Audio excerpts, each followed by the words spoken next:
Penda kwanza twende one by one pale upande wa neno. The word of the day comes from the book of Ephesians chapter 1 verse 7. Ephesians chapter 1 verse 7. And it says, "In him we have redemption through his blood, the forgiveness of sins according to the riches of his grace." I repeat, Ephesians chapter 1 verse 7. Ephesians chapter 1 verse 7. It says, "In him we have redemption through his blood, the forgiveness of sins according to the riches of his grace."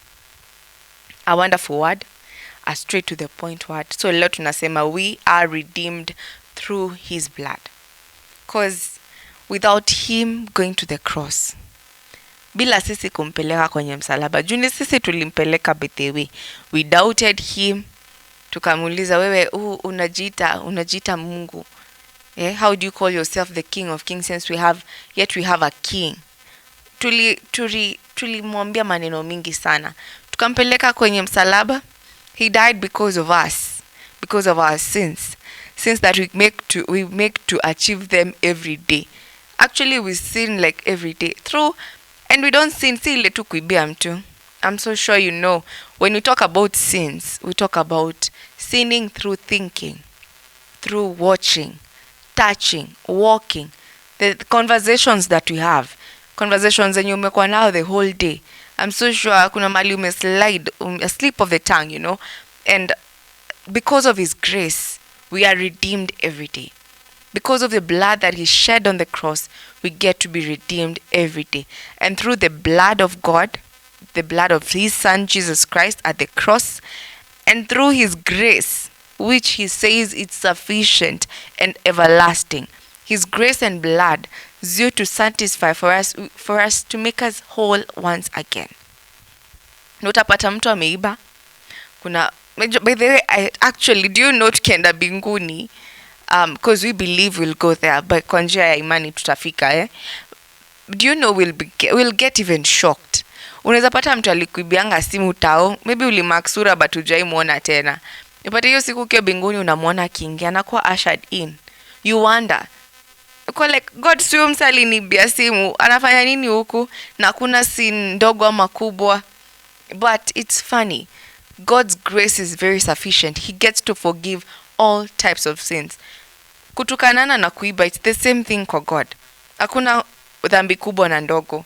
So mind you, hata hiyo kuibia simu na mwenye aliuana, they're actually marked the same. So his grace is sufficient. And when his grace has allocated you, my brother, my sister, you're supposed to be very happy. Jile kitu Mungu atakufanyia utafurahia. Because God's grace is beyond imagination. And that's how God operates. He operates like that. And because he is God, he is not a human being. Ingekuwa ni hivyo, mimi ningekujudge. And yet, tumeambiwa kwa Biblia, I should not judge you. We should leave everything to him. Let him be the judge. Actually, tunafanyanga hadi kazi ya God by judging people. But it's because you're human beings, But it's good, in the book of Ephesians chapter 1 verse 7, it has said, "In him we have redemption. Through his blood we are redeemed. Through his grace we are forgiven our sins." So my brother, my sister, so let's live to ask God to redeem us from sins, to redeem us from tribulations, mashida za ukoo, generational curses. All these things we can be redeemed of.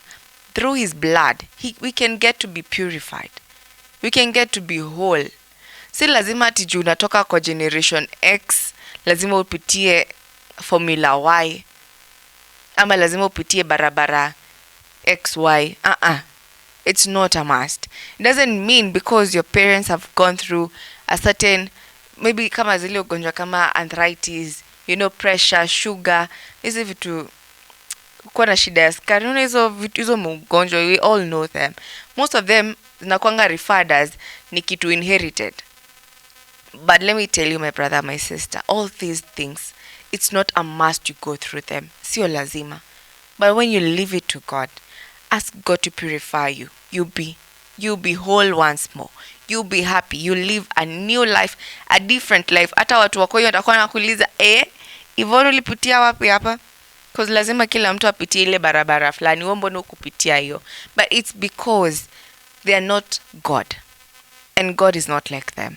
That's why we get to be different, because of God's grace and his blood that he shed on the cross. So my brother, my sister, let us emulate walking with God, because when you walk with God, his grace is sufficient. When you remind God about the blood that he shed on the cross, he'll purify us from every tribulations in our lives. Na Mungu atabaki kuitwa Mungu, Mungu atabaki kuitwa Mungu even in everything. Kwa hiyo ugonjwa, unaona ile ugonjwa uliona shushu yako amepitia, sijui mama yako amepitia, aunti yako ako nayo, kazini yako fulani ako nayo, so you also think you're up next. Si lazima. Let me shock you today, it's not a must. Hata kama umeona umeanza kupata signs and symptoms, it can also get to the end.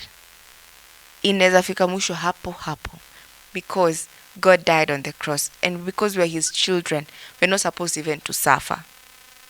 So I leave you with that word today. Go read extensively, and also verse 8, 9, 10. Continue. You'll see what God can do with our lives. So God bless you so much, and I hope utachukulia hiyo neno ikiwa very serious and uitilie manani. Don't just be the listener, but also the doer of the word.